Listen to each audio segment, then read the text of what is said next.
Assalamualaikum warahmatullahi wabarakatuh. Auzubillahi minasyaitonirrajim. Bismillahirrahmanirrahim. Wa ma adraka masijin. Tahukah engkau apakah sijin itu?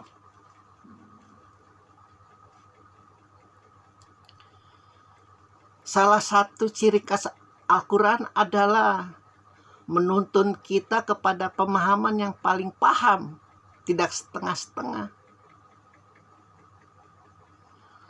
Allah tidak setengah-setengah dalam memperkenalkan dirinya. Allah tidak setengah-setengah dalam catatan-catatan keilahiannya, kemahasuciannya, kemahabesarannya, agar diperkenalkan dirinya melalui lidah suci Jibril yang disampaikan kepada Rasulullah. Padahal kalau Allah ingin cepat-cepat saja, ya sudah, pahamlah kita dengan ayat apakah sijin itu dari ayat sebelumnya. Orang yang durhaka benar-benar tersimpan dalam sijin, dalam kitab-kitab sijin, yang dimana kitab-kitab itu mereka akan genggam di dalam penerimaan mereka.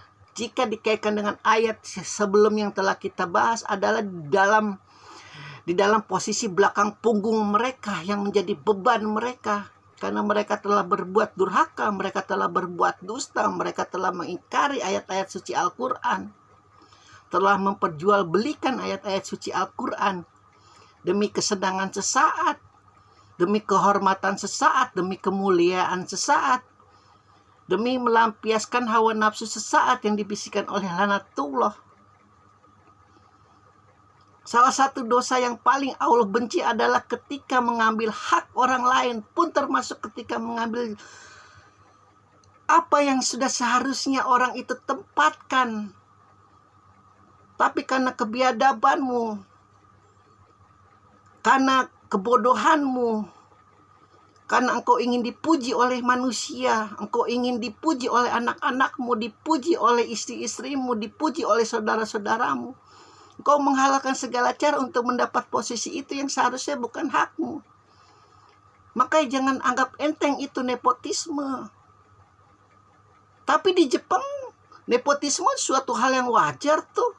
Ada teman-teman berkata seperti itu. Mereka mencari posisi-posisi itu dari keluarga-keluarga mereka terdekat dahulu. Mereka berjemah matahari. Mereka punya ideologi sendiri. Mereka mempunyai kode etik sendiri. Sudah dipastikan ketika mereka melakukan hal itu, sudah dipastikan bahwa benar-benar sesuai. Bukan orang-orang yang orang-orang yang membuat ijazah palsu. Bukan orang-orang yang nemnya kecil lalu kemudian pergi ke tempat-tempat biadab untuk mencetak-cetak ijazah palsu, dinaikkan nilainya, lalu kemudian kau masuk menjadi PNS karena nilaimu sudah sesuai dengan prosedur. Bukan. Sampai seumur hidup itu orang yang atas nama dirinya itu masuk ke posisi itu menjadi tanggung jawabnya. Ketika ternyata tidak sesuai pekerjaannya, yang malu bukan orang yang bekerja di situ, orang yang membawa orang di situ menjadi malu. Sampai kapanpun itu akan menjadi bahan perbincangan bagi teman-temannya. Itu kode etik di Jepang. Kan di sini tidak. Bapak ibunya PNS, bapak ibunya eselon 1, eselon 2, ya sudah anaknya. Mau segoblok apapun, mau sejahat apapun, mau berbuat maksiat apapun, sudah tenang nak. Kau pasti masuk PNS. Bapak ibu punya channel, paman bibimu punya channel. Bayar 20 juta, 50 juta, selesai hidupmu.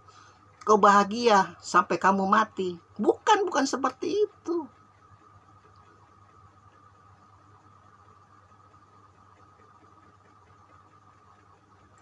Kecurangan-kecurangan itu ya, beritahu lagi, ayat ini bukan hanya di dalam bidang perdagangan, bukan.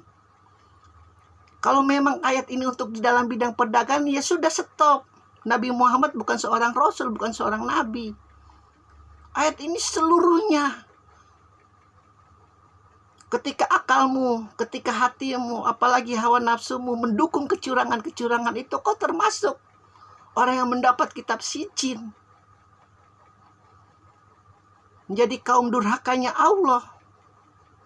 Di punggungmu itu orang lain menerima kitab di sebelah kanan, sambil membuka memori-memori kebaikannya, menolong orang miskin, menyatimi yatim piatu, mencintai kaum duafa, sambil tertawa-tawa, bertemu dengan Allah, bergembira bersama keluarga-keluarganya. Sementara engkau di punggungmu itu menerima kitab sijin, yang beratnya mungkin nanti akan sebesar berat gunung Mahameru, sebesar gunung Semeru, sebesar gunung yang paling gunung, mungkin Everest, akan menghimpitmu ketika bertemu dengan Allah. Yang ketika engkau sombong dahulu, karena engkau keturunan orang besar, tidak perlu kerja keras seperti mereka yang harus kerja keras.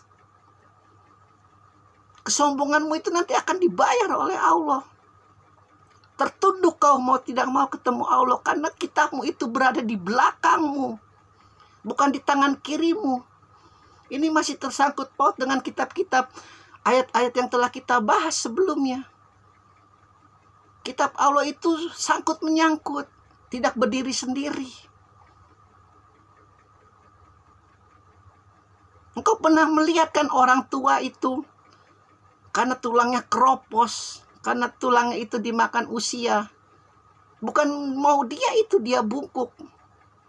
Sama halnya seperti itu ketika engkau dibangkitkan dalam muka anjing, dalam muka babi, dalam muka harimau, dalam muka serigala mungkin. Kitabmu itu berada di letak punggungmu. Engkau tidak bisa membuka kitabmu seperti mereka yang diberi kitab di dalam kebaikan di kitab sebelah kanan. Hati-hati. Sekali lagi, Utsman bin Affan, khalifah Islam ketiga, matinya di pinggir jalan, digebugin massa, hanya karena masalah isu korupsi. Itu saking bencinya orang Islam zaman dahulu kepada orang yang mengambil bukan hak orang lain, padahal itu hanya isu. Masa sekarang kita dengan gaya-gayaan,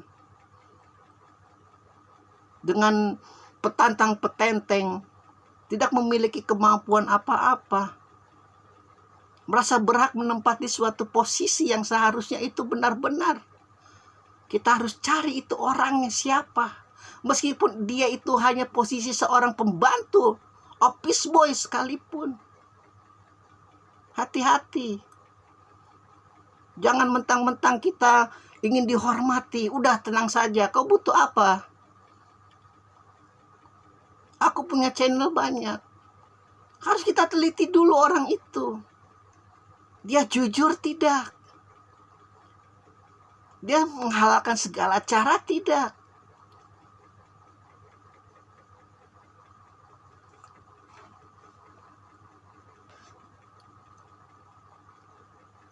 Kan sudah terbukti bagaimana itu hancurnya Orde Baru.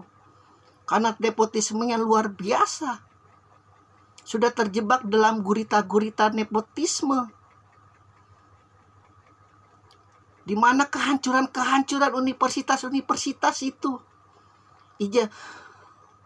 skripsi-skripsi palsu, ijazah-ijazah palsu, semua dalam hidup dunia kepalsuan.